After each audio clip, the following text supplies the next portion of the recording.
ये तो सूत बैठ गई, एमएलए बन गया और मंत्री बन गया। मंत्री कैसे बना इसके लिए आप सबको पता है, कौन नहीं जानता इस बात को।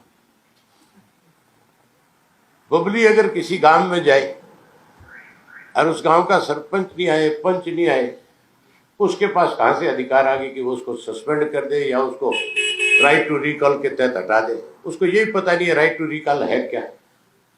राइट टू रिकॉल के लिए पहले गांव की मीटिंग बुलाई जाती है और गांव के लोग फैसला करते हैं। मंत्री को बहुत घमंड है इस बात का, तभी तो हर जगह जूती खा गया है। कौन सा जिला बचा था जिस जिले के अंदर इसका विरोध नहीं हुआ? कौन सा जिला ऐसा था जिसमें इसने हाथ जोड़ करके माफी नहीं मांगी?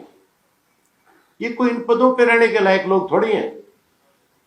कैसे विधानसभा के अंदर है, आपने इस विधानसभा के सेशन में देखा नहीं क्या हालत थी इस मंत्री की? जब उससे पूछा जा रहा था इस बारे में, पंचायत वाले इश्यू पे, कोई जवाब नहीं दे पा रहे थे।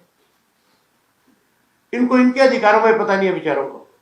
ये दूसरों के अधिकार खत्म करना जानते हैं, इनको ये पता नहीं है तुम्हारे क्या अधिकार है। सरपंच की शिकायत तेरे पास किसने करी तो तू उसकी जांच करा ले, कोई रोकता है तेरे को? किसी ने रोका है इसको? कोई मंत्री के पास अगर किसी की शिकायत आती है तो उसका काम है उसकी जांच कराओ, लेकिन किसी को डराने का अधिकार तो नहीं दे रखा है इनको।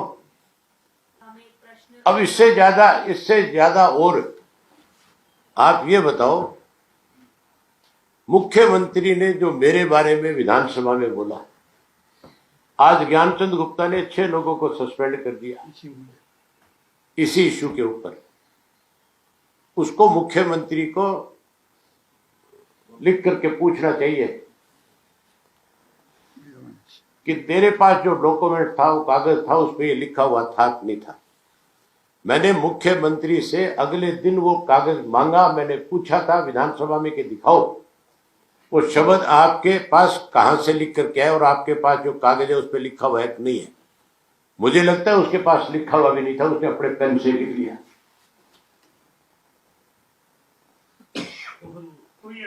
आप एक ही बताओ मुझे, आपने इस शब्द के ऊपर तो इतने लोग सस्पेंड कर दिए, जो जानकारी आपने लोकसभा में दी उसके ऊपर क्या किया आप तक?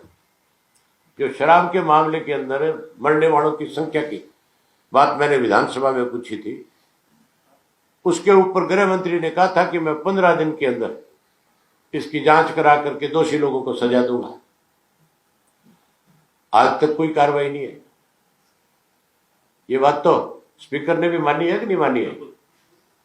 तो फिर स्पीकर जो है अपने आप को ये कहता है कि मैं विधानसभा में किसी तरह का कोई भेदभाव नहीं करता, तो फिर गृह मंत्री को चिट्ठी लिख करके जवाब मांगना चाहिए कि नहीं मांगना चाहिए? सर, सीएम ने इस बात का जवाब दिया था। उन्होंने कहा था कि जो आपने आंकड़ा मांगा था वो जहरीली शराब से कितनी मौत हुई वो उसका था, लेकिन वो जो आंकड़ा था वो ओवरऑल एक आंकड़ा था कि ओवर ड्रिंकिंग से कितनी हुई या जहरीली शराब। तो जहरीली शराब से मरने वाले ओवर अलग अलग होते हैं? एक ही सवाल नहीं, वो न्यारे होंगे। मैंने ये पूछा था कि हरियाणा प्रदेश के अंदर जहरीली शराब पीने से कितने लोगों की मौत हुई, और मैंने ये पूछा था इस सन से लेकर के इस सन तक कितने लोग मरे। मेरा सीधा सवाल था। कल सर हमने स्पीकर साहब से पूछा था कि आपने ये विध्वंसक शब्द पे तो कार्रवाई कर दी, बाकी मामला था कमल गुप्ता के एक आंकड़े पूछे गए थे सीवर में मरने वाले लोगों के, या फिर आपने जो जहरीली शराब का जो आंकड़े मांगे थे, उनका ये कहना था कि जो कंसर्न मंत्री है वही अपने अधिकारियों को करेंगे। कमल गुप्ता की तरफ से तो अब तक कोई कार्रवाई भी नहीं की गई और अनिल विज ने 15। अरे भाई, स्पीकर का काम क्या है? उसकी विधानसभा के अंदर अगर कोई व्यक्ति आकर के झूठे आंकड़े प्रस्तुत करता है, वो उसके खिलाफ कार्रवाई करे कि नहीं करे?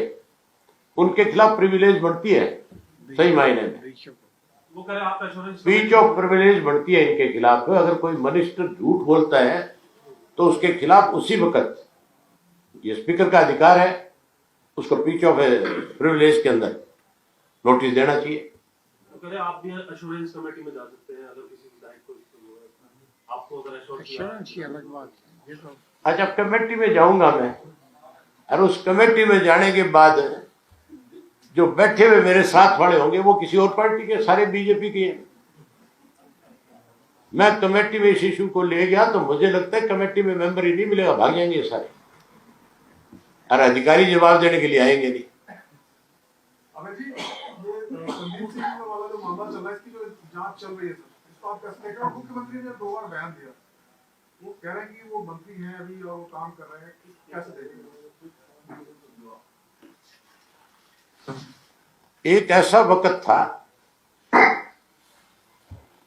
रेलवे का अगर कोई सेंटर का मिनिस्टर होता था और रेल डीरेल हो जाती थी कहीं, कोई नुकसान ना हो बेशक, तो भी रेलवे का मिनिस्टर इस्तीफा दे देता था, इसलिए कि ये मेरे डिपार्टमेंट का मामला था, इसके लिए मैं जिम्मेवार हूं। दे देता था नहीं देता था? लाल बहादुर शास्त्री ने प्रधानमंत्री के पद से इस्तीफा दे दिया था। और यहां पे एक बेटी बचाओ बेटी पढ़ाओ की बात करते हैं, और एक महिला कर्मचारी कोच उनकी आकर के आरोप लगाती है। मुख्यमंत्री उसके खिलाफ संज्ञान लेने की बजाय उसको बचाने का काम कर रहा है। इससे ज्यादा शर्मनाक बात नहीं हो सकती। मेरे ख्याल मुख्यमंत्री ने बेटी बचाओ और बेटी पढ़ाओ इस नारे पे कई बार भाषण दिया होगा, लेकिन बेटियों को कैसे सुरक्षित रखा जाए इसके बारे में कभी विचार नहीं किया होगा। मुख्यमंत्री को सोचना चाहिए कि तू क्या फैसला ले रहा है, किस तरह से तू सरकारी वकीलों की जिम्मेवारी लगा करके उसको बचाने का प्रयास कर रहा है। ये लोग बचेंगे नहीं। अगर इनको पुलिस से क्लीन चिट भी मिल गई तो आप देखना कोर्ट इस पर संज्ञान लेगी और इसको मंत्री पद से जाना होगा, ये बचेगा नहीं, हर हालत में जाएगा। मुख्यमंत्री ने ये भी कहा, सवाल ये था कि एसआईटी हरियाणा पुलिस ने भी इसमें गठित की है। अरे बड़ी हैरानी की बात है। नहीं, वो कह रहे हैं कि पॉलिटिकल एंगल की भी जांच करेगी, क्योंकि एक पार्टी ऑफिस में बैठ के आरोप लगाए गए हैं।